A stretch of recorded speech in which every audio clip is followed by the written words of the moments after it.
For decades, music, the search for life beyond Earth, felt like listening to static. Faint whispers from distant stars that never quite music formed a clear message. Every promising signal collapsed under scrutiny. Every Earth-like planet music turned out to be just close enough to disappoint.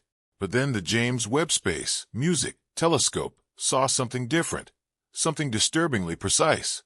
Not a vague hint, but convergence of data so statistically overwhelming that it forced scientists to stop using cautious language. This time, Webb didn't just detect water or an atmosphere or a favorable temperature range. It detected a planetary environment where almost every known requirement for life aligns at once, stacking probability on top of probability until the odds approach a staggering 99.9%. What makes this discovery so unsettling is not only how strong the evidence appears to be, but where it comes from.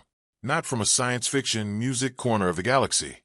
Not from an unreachable star system, but from places astronomers thought they already understood. Worlds we categorized, labeled, and in some cases completely dismissed are now being re-examined under Webb's unforgiving gaze.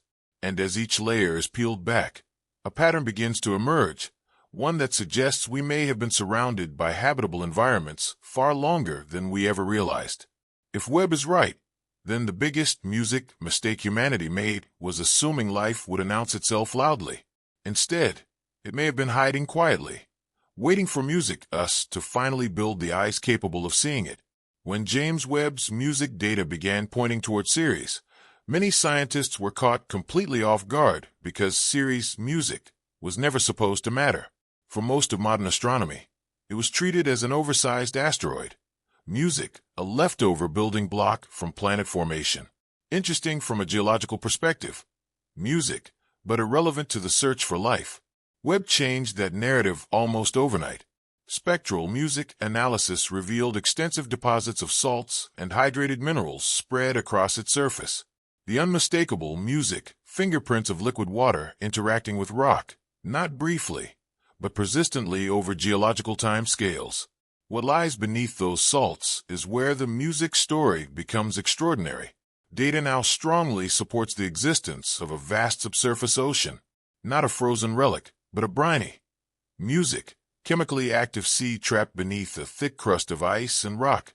This ocean would be protected from radiation, temperature swings, and cosmic impacts, creating a stable environment remarkably similar to the deep oceans on Earth, where life thrives without sunlight. Even more compelling are signs of ancient and possibly ongoing hydrothermal activity. The same kind of energy source that fuels ecosystems around Earth's seafloor vents. In other words, Ceres checks boxes that scientists once believed could only be satisfied on distant exoplanets. Liquid water, chemical energy, mineral, interaction, long-term stability. The analogy is unsettlingly simple. If Earth's deepest oceans can host life without sunlight, why would Ceres be any different? Webb forces us to confront a humbling possibility that one of the most promising habitats for life, has been orbiting quietly between Mars and Jupiter this entire time, overlooked because we assumed we already knew its story. While Ceres shocked scientists by revealing what it hides beneath its surface, another candidate emerged by doing the opposite, by refusing to be seen at all. Across the outer solar system, objects in the Kuiper belt behave in ways that defy randomness. Their orbits are stretched, tilted, and mysteriously aligned, as if something massive is shepherding them from the darkness. This invisible architect has been given a name, Planet Y. Planet Y is not detected through light, but through gravity, the most honest force in the universe. Calculations suggest a world roughly Earth-sized, orbiting at extreme distances, somewhere between 100 and 200 astronomical units from the Sun. At that range, sunlight is little more than a rumor, and the planet would appear almost invisible against the cosmic background. But invisible does not mean insignificant. Its gravitational influence is written across the solar system like fingerprints at a crime scene. If Planet Y exists and the evidence continues to mount, it forces a radical shift in how we define our planetary neighborhood.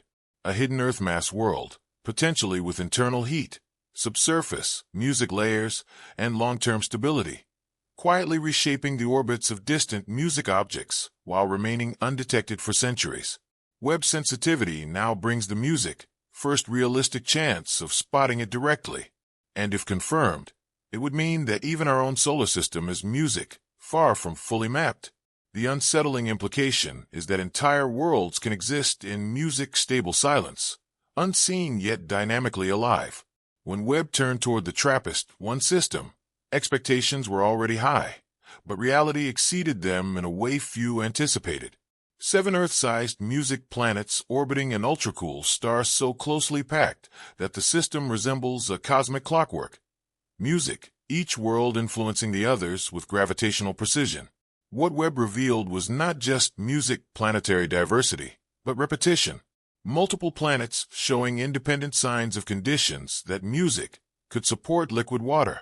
Several of these worlds appear capable of sustaining global oceans, not shallow seas, but deep planet-wide reservoirs that could remain stable for billions of years. TRAPPIST-1 stands out as a particularly compelling candidate, showing signs of a balanced atmosphere, music, capable of retaining heat and moisture, while neighboring planets may host vast water, music layers beneath their surfaces. Imagine standing on one of these worlds and seeing another potentially habitable planet looming in the sky, close enough to feel almost reachable. This system music challenges one of our deepest assumptions, that habitable planets are rare accidents. TRAPPIST-1 suggests the opposite, that once the right conditions exist, nature may produce not music, one life-friendly world, but several at once.